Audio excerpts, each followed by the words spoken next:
Hey, this is Harlan. I'm at Western Washington University. It is a gorgeous fall day, giving you 3 things to not do when someone you like rejects you. Number 1, do not hate this person. It doesn't make sense that you like someone and all of a sudden you're like, I hate you. Well, you don't hate that person. You hate the fact that that person isn't romantically interested in you. And if you have that big of a reaction, it tells me you are in rejection denial. Now, rejection denial is a deep, dark, dangerous place where you think everyone you like should like you. But the truth is, not everyone's always going to respond to you the way you want. See, there's a truth of the universe. It's called the universal rejection truth of dating and relationships. The universal rejection truth of dating and relationships says lots of people are going to look at you and they're going to be like, damn. And there's lots of people who are going to look at you and be like, ugh. And there's lots of people who are going to be like, damn, damn, damn. And there's lots of people who are going to be like, ugh, ugh, ugh. There are billions of people in the world, and lots of them are going to give you what you want, and lots of them are not.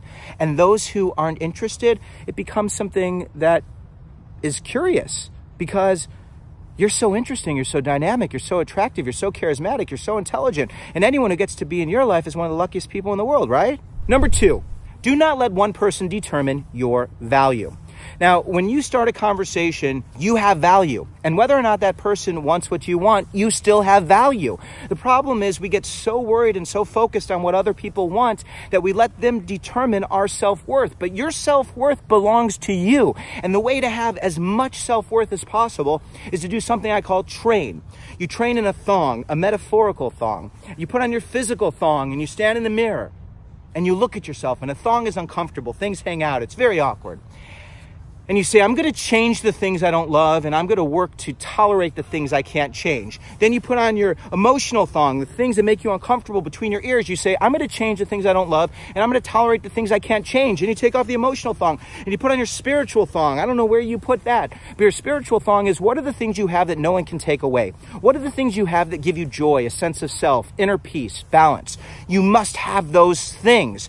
And while you're training, you find people who you can lean on, and you put yourself in places where you can find support and find ways to ask questions and find answers in a safe way, and you give it time. And when you train, you realize you have so much value. You truly do.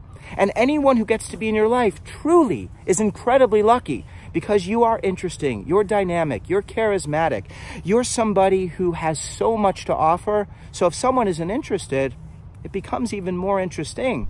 Number 3, do not stop. Now, you should stop with that person if they're not interested, because there are lots of other options. It's really important to stop. But what I mean is, do not stop taking risks. Handling rejection, it's like training a muscle. See, our brain processes rejection the same way we process physical pain. So when you get like hit, when you're getting hit, then, ow, that is how your brain processes rejection. And the only way to tolerate the pain, the physical pain, the pain of rejection, is to get stronger, is to practice, is to understand what rejection is. It's not about you being defective or not good enough. It's about one person choosing one good thing over another good thing.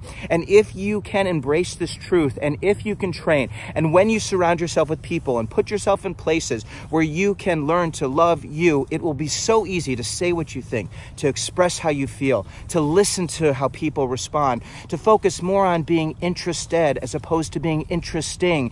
And in the relationship, you'll be able to communicate and demand respect and command respect. But it all starts with being great at handling someone who says no. Hey, thanks for watching Help Me Harlan. Do you have a question? I would love to answer it. Please send me your questions. The URL is right here. I will answer them live as part of Help Me Harlan. Thanks for watching. Please subscribe and like.